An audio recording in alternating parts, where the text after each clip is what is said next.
Today on Commander Replay, Teysa Karlov is back against Rhonas, Gisela, and Ikra Tymna. Can we Death Harmonicon our way to victory? Find out next on Commander Replay. Hey guys, I want to take a quick second to thank my awesome Patreon supporters. We have a bunch of new Patreon supporters, two of which I'll talk about today. We have Ishmael Mendez and Let's Play Death Ray. You guys are awesome. If you want to help support the channel and vote on which decks I play next, feel free to check out my Patreon at the link below. Just to let you guys know, I do have a Twitter page now, so feel free to check me out on Twitter at Commander Replay. Welcome back everyone, playing some Teysa Karlov. Take a look at our opening hand. We've got 2 lands, no card draw, a 6-drop, a 7-drop, some removal, and another 6-drop Planeswalker.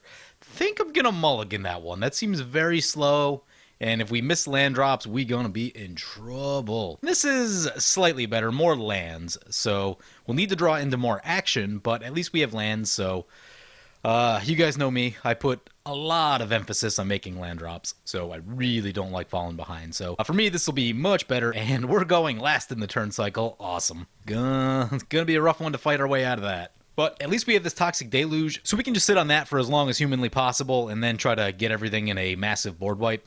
Very reasonable place to be. Mosswart Bridge coming down for the Rhonas. They're gonna get the Hideaway one time. So as I mentioned, we're playing Teysa Karlov, 2 white black for a 2/4.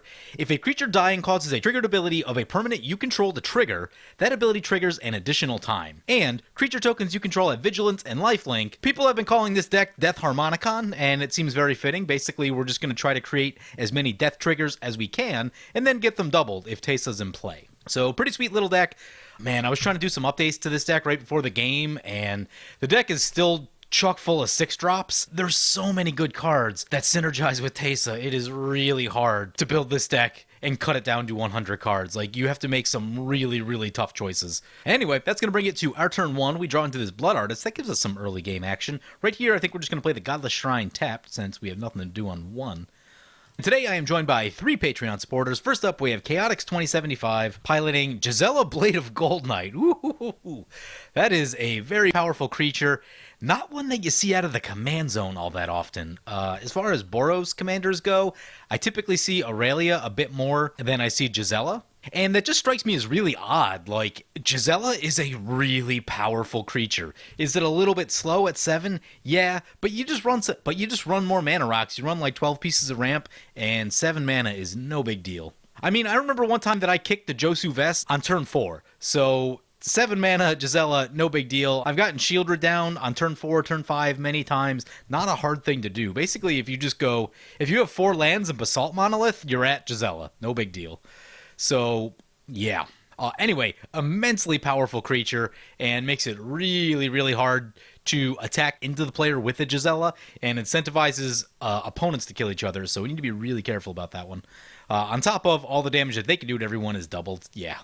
Crazy, crazy powerful card. Gonna need to make sure that stays out of play, so I'll probably be holding Toxic Deluge for that. Anyway, in all of that, Rhonas lays down a Duskwatch Recruiter, card that used to light up Standard. I think it sees some Modern play too, doesn't it? I don't know, I haven't looked at Modern in a while. Anyway, that's going to bring it back to our turn 2, and Duskwatch Recruiter is going to flip over. We draw into another land. Lands are okay. I wouldn't have minded something else right there, but I imagine that this game will probably go a bit longer. I don't think it's worth laying down this Blood Artist yet.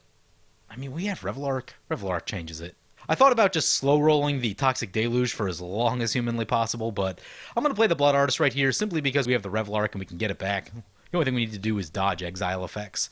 But if we get the Phyrexian Tower down next turn, and as long as we leave that untapped, then we can sacrifice Blood Artist in response to any exile effects. So just to make sure we can get it back with the Revelark, because that is certainly a key piece of the deck. Ooh, hey, there's an Idyllic Tutor for the Gisela. Are they going for Smothering Tithe? Well, let's find out. Ooh, Blind Obedience. That's another very, very good card. Nothing wrong with a Blind Obedience. Opponents asking about the no Smothering Tithe on the Idyllic Tutor. Blind Obedience still very good. I've seen Blind Obedience end a lot of games. Anyway, with that, Crawling Horde Howler is going to swing into us, so we're going to be taking 3 right here. So I told opponent, yeah, Blood Artist is pretty bad. I mean, it's an 0-1. It has no power. It can't attack, so just not a very good creature. I don't even know why I put it in the deck, honestly. And they said, well, if you dislike it that much, you can always toss it in front of the bus of my werewolf. I think I'm good on that. That's going to bring it back to our turn. We're drawn to a Worn Power Stone. That's some ramp. That makes me feel pretty good, actually. So let's get down this Phyrexian Tower, play the Worn Power Stone. Going to send the message back to the Rhonas opponent. So we attack into Rhonas for 0.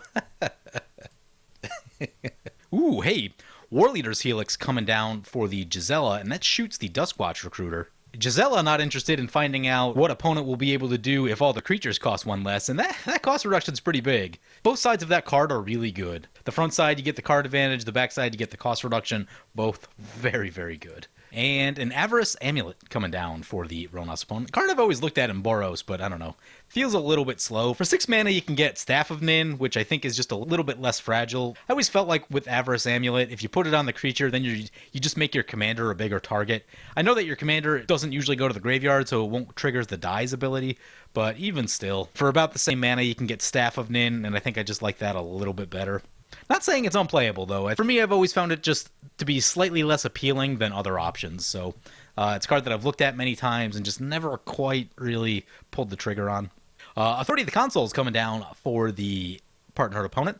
And yeah, that should be an absolute nightmare for the Boros opponent. And potentially even for the green opponent if they're running something like Craterhoof Behemoth. And with that, that's going to bring it back to our turn. So we draw into a Zulaport Cutthroat. And right here, let's get the Reliquary Tower down, just in case there's a wheel effect from someone. Thinking this turn is gonna be... How much colored mana do we have? Not very much. Yeah, if we played the white, then we could have also played the Zulaport Cutthroat. Oh well. So I guess we just cast our commander. That's gonna come in tapped off of the Authority of the Consoles. That can actually matter a little bit now, so that's something we'll need to be careful of. And with that, we will pass turn. Anyway, one of our opponents did say a few minutes back that they should actually get the fetches on Magic Online. Ooh, Linvala, huh? Linvala's a good card. That's going to come in tapped off of the Authority of the Consoles. Anyway, so they were saying they should get the fetches on Magic Online. Now is actually a really good time to do that. There's kind of been a mass exodus on Magic Online right now because everyone's checking out Arena, which is making card prices really cheap. So if you are looking to pick up cards on Magic Online, especially like modern staples, things like that, fetch lands, now is a really, really good time to do it because, I mean, a lot of the fetch lands are about half of their normal price right now. Yeah, now's a really good time to pick up cards if you're planning to use them on Magic Online. Opponent's going to equip the Avarice Amulet to the Rhonas. You know what, though? After seeing Avarice Amulet on Rhonas, I think I actually like it. For that particular deck, I think I like Avarice Amulet a little bit more than I like Staff of Nin, simply because putting Vigilance on Rhonas is pretty cool. And then you get the card draw ability also, which is sweet. But the fact that Rhonas is indestructible and has Death Touch means it's an absolute nightmare for ground creatures to get through. And I think I really like that. So, partner opponent lays down a Toxic Deluge, and that's going to blow up our commander, and our Blood Artist also takes down the Rhonas. So much for being indestructible on the Rhonas. Right here we get 4 Blood Artist triggers, and I think we're going to use those against the Gisela opponent, just since they have the highest life total at this moment in time. That'll bring them back down to a nice even 40.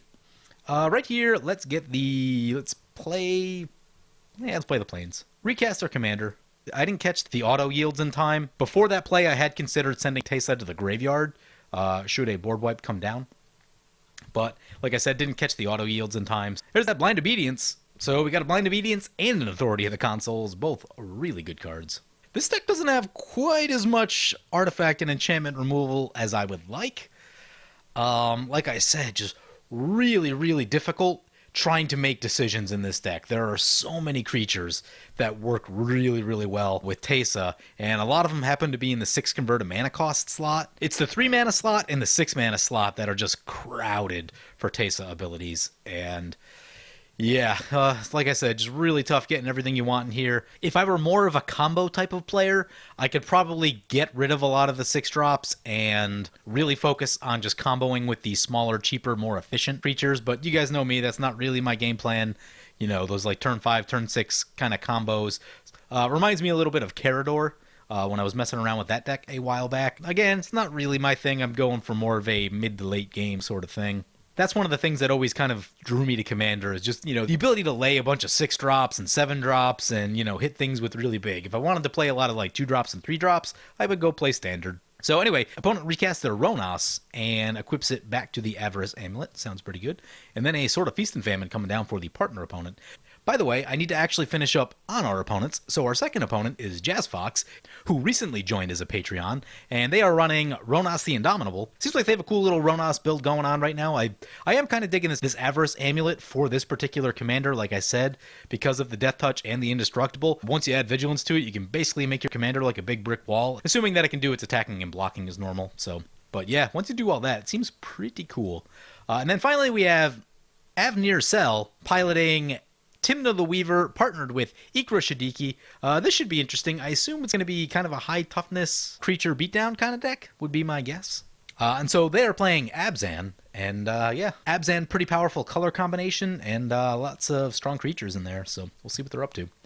That's going to bring it back to our turn. There's a Butcher of Malakir. That's a sweet one. So play the Caves, play the Butcher. Comes in tapped. Authority of the Consoles will trigger one time. Do we go attacking anywhere? Sure. Attacking to the Gisela one time. Probably need to be a little bit more careful with Butcher, though, just because I don't think we have any easy ways to get Butcher back, at least that I'm aware of. There's a Luxodon Warhammer coming down, and opponent's going to extort with the Blind Obedience. Sure. So Gisela stuck on lands. That's not the place you want to be with that deck.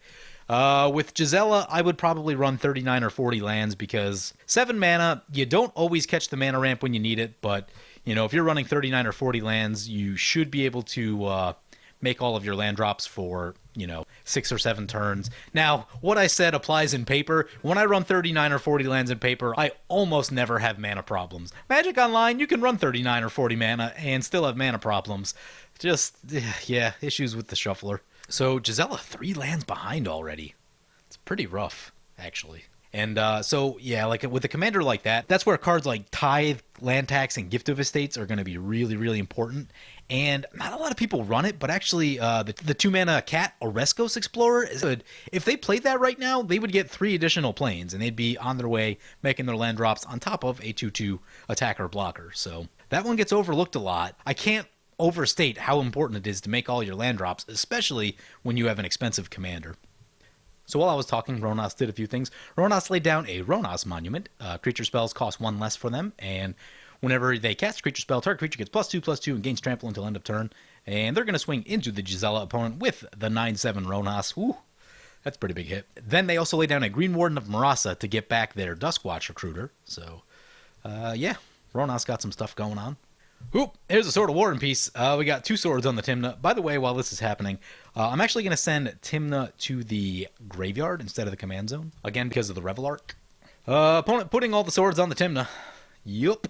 It's a 6/6 with protection from 4 colors, is it? White, black, red, and green. Yep, that's 4 colors. With a whole bunch of sword abilities to boot. If they swing... man. Like, I know how much value Sword of Feast and Famine generates, although they don't seem to have any card draw. So we could sack our commander to the Phyrexian Tower. Yeah, I mean, these swords generate so much value. Plus, I don't want to discard. Plus, I don't want to take the damage. Plus, I don't want to take the sword damage. Plus, I don't want opponent gaining all the life. So, with all that, Teysa is set to go to the graveyard, which means we will need to get Revel Arc into play next turn. But because of that, because of all those reasons, I am going to sacrifice our commander so that the Tymna must sacrifice itself and prevent all of that nastiness with the swords. So that's going to trigger the Butcher of Malakir 2 times. That'll actually get rid of the Rhonas, too. Ooh, opponent's going to unmake our Butcher of Malakir. Well, that one's going to hurt a bit.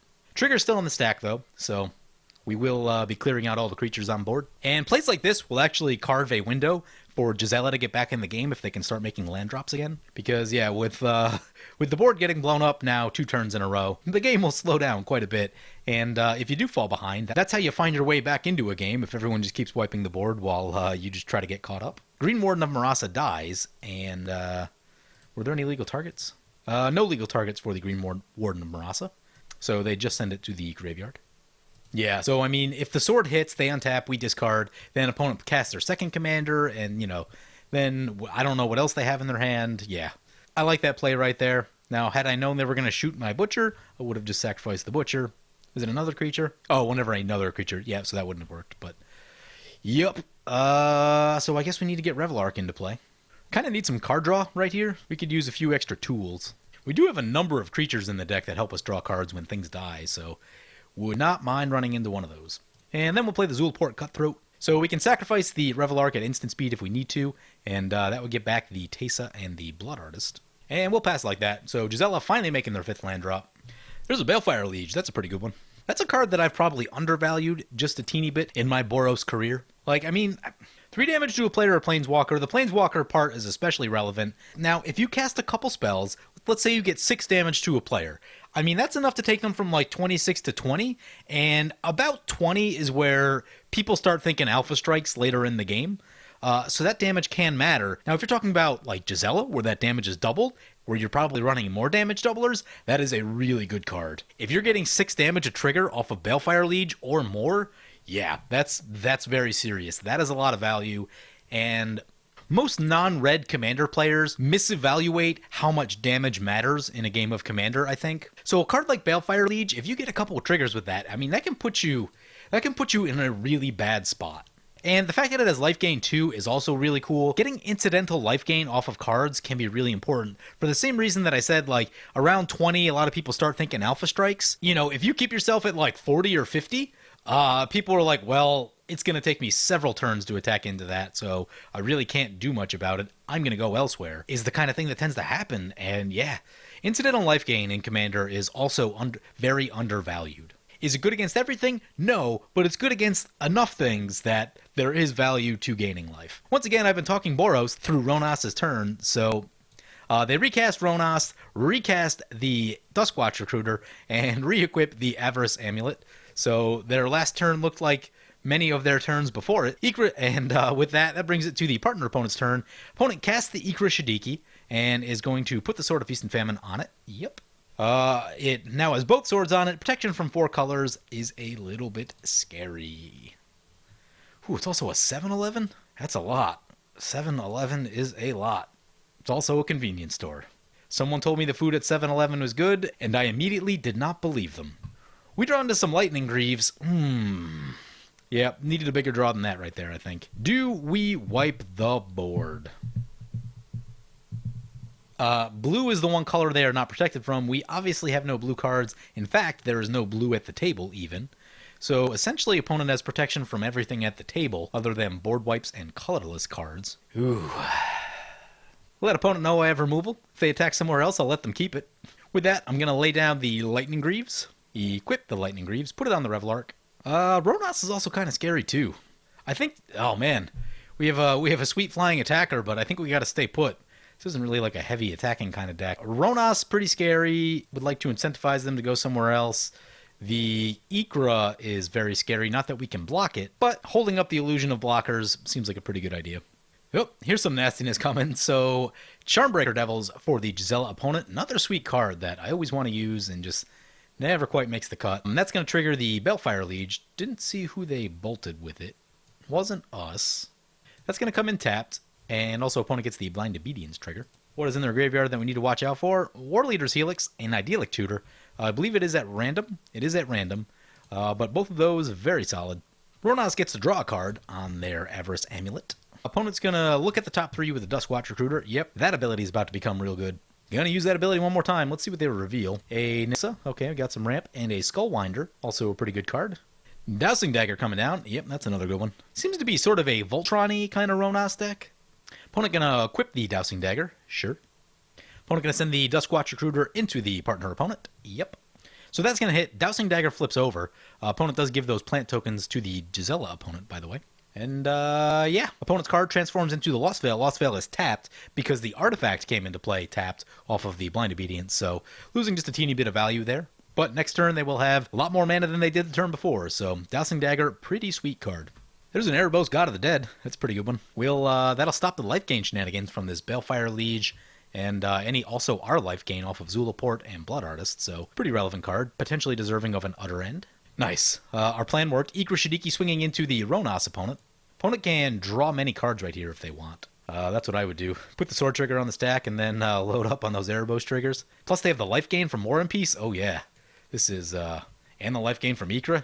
Even better. That's what I'd be doing. So Rhonas taking a hit, going down to 25 and 7 commander. Plus they have to discard and the untap trigger for the partner opponent. Does not do the thing with the lands that I was talking about. Sad face. I totally would have. Now they're going to draw some cards with Erebos. A play like that is interesting in that, like, I mean, it's so subtle, but Being able to get 100% of the value out of all your cards is something that can make you win a commander game much easier. There's a Divine Visitation. That's a pretty good one. There hasn't been a lot of artifact or enchantment removal this game, so I feel okay laying this one down. Just going to play the Divine Visitation. Hope that no one notices. And again, we're just going to stay put. Charmbreaker Devils is going to trigger one time. Let's see which card they get back. They get back the War Leader's Helix. Could be annoying if they want to shoot down our Zulaport Cutthroat. There's a Mindclaw Shaman. Uh-oh. Let's see where they point this one. I've gotten away from using this card because I actually whiff with it most of the time. A lot of times you'll find that the instants and sorceries in an opponent's hand are situational and don't really meet the situation that you're in currently, so I've really gotten away from using Mindclaw Shaman. Now, if you're playing like a Blink deck or something like that, ways where you can get multiple triggers off of it, then it might be reasonable, but yeah, I don't know. For 5 mana, it just wasn't doing that much for me, so I haven't used it of late. Opponent is going to Anguished Unmaking in response to all that on our Divine Visitation, so down that goes. Balefire Liege going to trigger one time. Opponent going to shoot the Ikra Shadiki. And let's see where they point this Mindclaw. Authority of the Consoles will also trigger. Opponent's going to point it at the partner opponent. Seems like they have a little blood feud going on right there. I am A-okay to let that happen. Just going to keep sitting back until we can draw something useful. Living Death would not be the worst. Actually, a really cool card to draw would be Harvester of Souls. We could play the Harvester of Souls, then Toxic Deluge everything, and draw a lot of cards. So Gisela going to go swinging into the Ikra Shadiki opponent. Sounds good to me. They go down to 29, getting their life total moving a little bit. They do have the ability to gain life back, though, with that Sword of War and Peace. Also, actually, now that I'm thinking about it last turn, if they had drawn more cards with Erebos before the War and Peace trigger, then they gain some of that life back with the War and Peace trigger. So, yeah, it's subtle, but, you know, being able to generate max value from all your cards, really, really important. Something that I wanted to talk about in a video, but you have to find enough situations where that comes up. So something I'll have to keep an eye out for. Nissa Vastwood's here coming into play. Opponent's going to get to search for a land. Opponent grabs a forest and shows a natural aggression with the plus ability on Nissa. And opponent's going to play a creature, triggers the Rhonas Monument. Yep. Rhonas now with 11 power. Still can't attack or block, but opponent's got mana, so they can get past that if they need to. Here comes that Skullwinder. Rhonas looking very scary right now. It's up to 13 power. Skullwinder coming down. You can bat the Green Warden of Marasa. So targeting the Green Warden of Marasa. Let's see who else they give a card to. Nice. Opponent gives it to us. So I'm going to get our... Ooh, do we want Teysa or do we want the Blood Artist? Let's get our Commander back. That seems a bit safer. We still have the Revel Arc to get the Blood Artist back, so... Green Warden of Marasa coming back to play. This Rhonas getting pretty big. Only a forest in their graveyard. Nothing too exciting. Opponent will get back the forest. Rhonas going to go swinging into the partner opponent. This is going to hurt. It's going to hurt a lot. Oh, that's 22 commander damage. They already had commander damage on them. They're out of the game. Wow. Nice. Whew. I forgot that they'd already taken a hit from the Rhonas. So down they go. Good thing, too. They were looking pretty scary with all those swords running around. Now, yeah, there's still some... Now, there's some scary stuff on board. Won't lie to you there. How much mana do we have? So, right here, the thing that I'm looking at is get Teysa into play, probably play the Toxic Deluge, and try to get double death triggers on everything, and that might be enough, or it should be like very, very close if nothing else. Or the other option is just like sit on all this removal, but we are pretty open against a lot of meat on board, so yeah, board wiping is probably where we want to be. Let's just think about this. So I'm going to go 4 mana for Teysa, that's right here. Then I think we would want Blood Artist in play, so that can also get double triggers. So we would sacrifice Revel Arc for the mana. And then with Zulaport and Blood Artist in play and Teysa in play, we play Toxic Deluge. And that's going to be double triggers on Zulaport and Blood Artist. And how many creatures would be in play at that point? There would be Zulaport, Blood Artist. That's 2, 3, 4, and 11 creatures. 11 creatures doubled Zulaport and Blood Artist. Yeah, that should be plenty. So I think here we go. Play Teysa. Comes in tapped. We're going to switch the zones on this real quick, just to make sure. We want that going back to the command zone at this moment in time. Then we are going to sacrifice Revel Arc for some... Actually, move the boots over to Teysa first, just to make sure no one's holding up any removal or anything. Sacrifice Revel Arc for some mana. Actually, we could go to combat first. Is it even necessary? I don't think it's necessary. So, sacrifice Revel Arc for some mana. It's going to get 2 Zulaport triggers, 2 Revel Arc triggers. Get back the Blood Artist. Get back the Blood Artist again. So, Blood Artist into play. Auto the Zulaport triggers. Then play Toxic Deluge for 5. Opponent can pump it up. How many times can they pump it up? Probably a lot with this Nykthos. I guess they could save their other creatures too. So I think we're probably going to want to go pretty high. So they could activate the Nykthos one time. They could activate Nykthos one time, which give them 1 mana, 2 mana, 3 mana, 4 mana, 5, 6, 6 mana, which means that they could use that ability. Oh, nice. Rhonas does not give toughness, so never mind. We don't need to worry about any of that. We just need to be careful. There's nothing under the Mosswort Bridge that would be scary. I don't know what would be under there, but I don't know. I think it's Toxic Deluge time. I'm going to go for like X8 just to be safe. Uh-oh, Rhonas tapping up mana. Can you use the... okay, just using the Dustwatch Recruiter. I'm fine with that. Finds an Eternal Witness. That's a good one. Don't know how much it'll matter. I think this should do it. Like, I think this should get everything. Many, many triggers. 1 Zulaport, 2 Zulaport. Oh, Zulaport's only creatures we control. Ooh. Well, that didn't go quite how I had hoped. But we still might be able to take someone down right here. So it's going to be 4 Zulaport triggers. And then 22 Blood Artist triggers. Okay. So we can take down the Rhonas. And then we got 4 triggers for the Gisela opponent. And opponent's going to get a Green Warden of Marasa trigger. Opponent said they misplayed.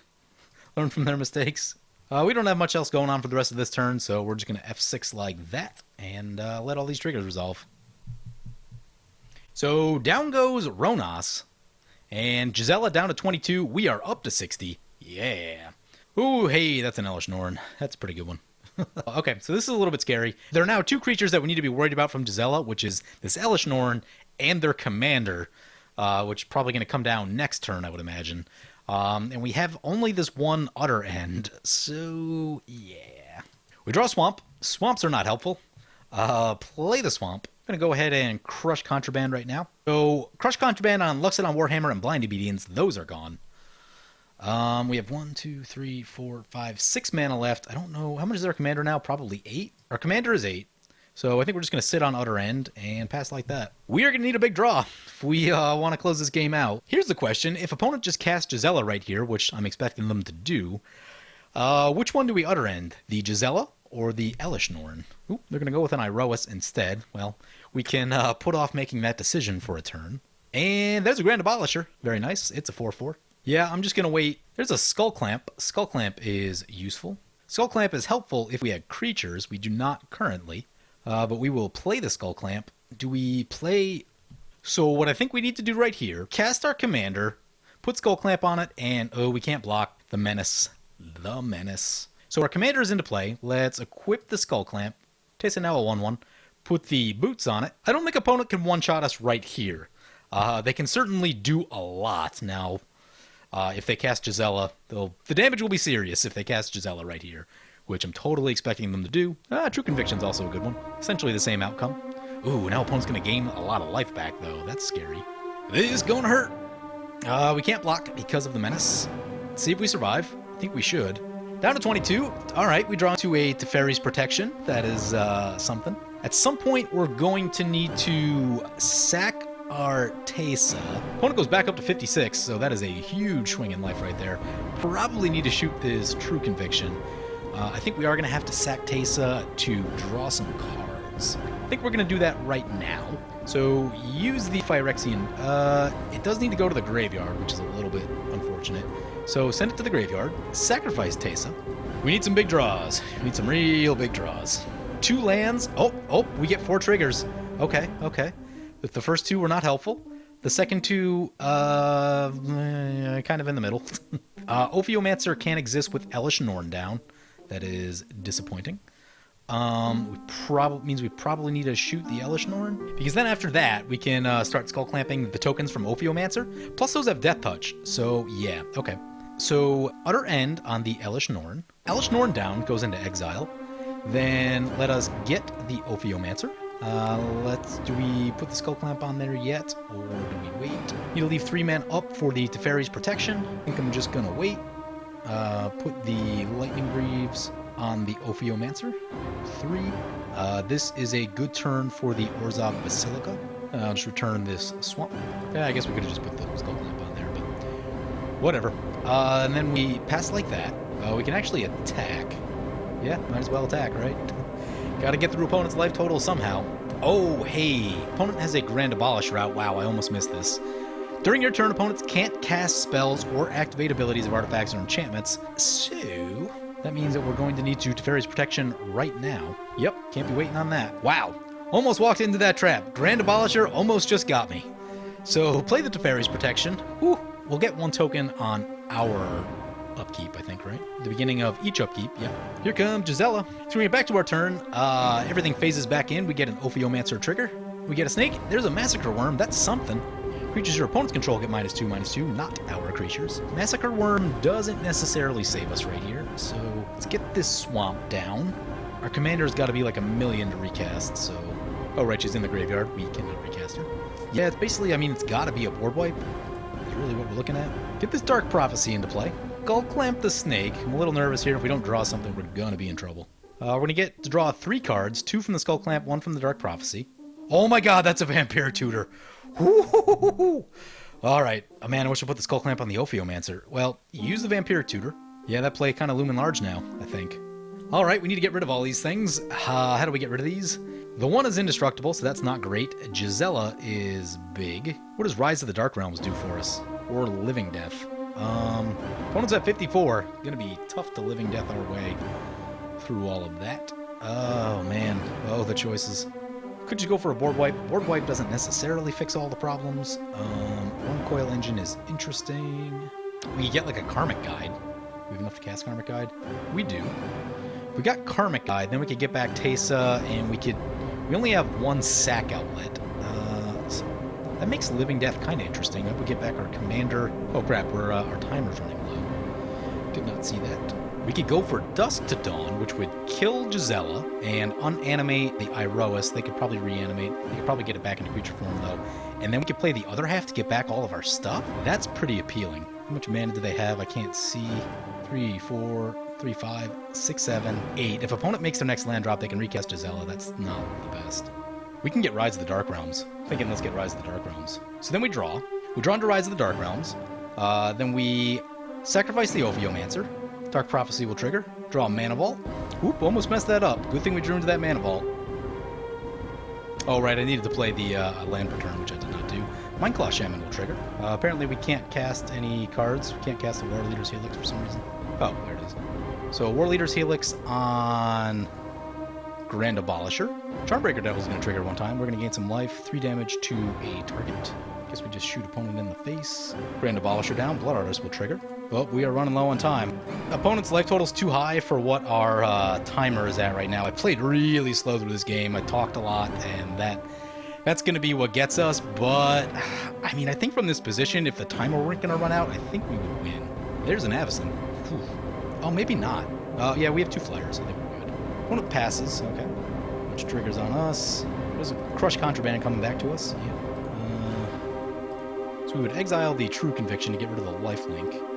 Oh, yep, and we timed out. So, I mean, yeah.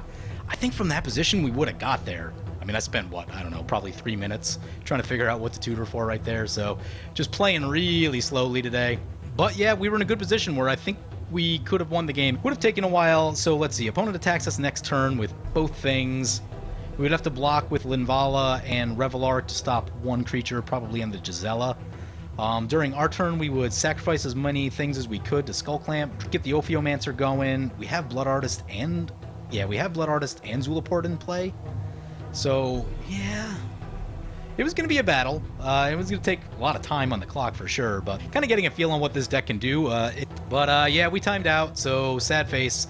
Gisela getting us right there on the timer, but I think we were set up to win just if we just had more time. Anyway, so this is the deck in its current form. Like I said, it's still really bulky on a lot of 6 drops right here, a lot of 5 drops. Would love to know which ones of those to cut. Such tough choices to make. Like, every one of these cards are really good. So, you know, figuring out which ones are the least good of the bunch is the name of the game. Like I said, also a bit crowded in the 3 mana slot. And you'll notice there's actually very few 2 drops in the deck, which is interesting. And, yeah. So, still more changes to be made, but getting another look at the Teysa Karlov deck. One thing we were missing some card draw through the middle part of the game. We didn't find Grim Haruspex, Midnight Reaper, Dark Prophecy took us a while to get, and Harvester Soul. Those are kind of the big card draw sources for us. We didn't find any of those. I had an Ambitions cost in here, which I cut right before the game, just because trying to get down to 100, so wouldn't mind adding that back in. But yeah, anyway, hope you guys enjoyed this video. As always, feel free to comment, like, or subscribe. Thank you for watching.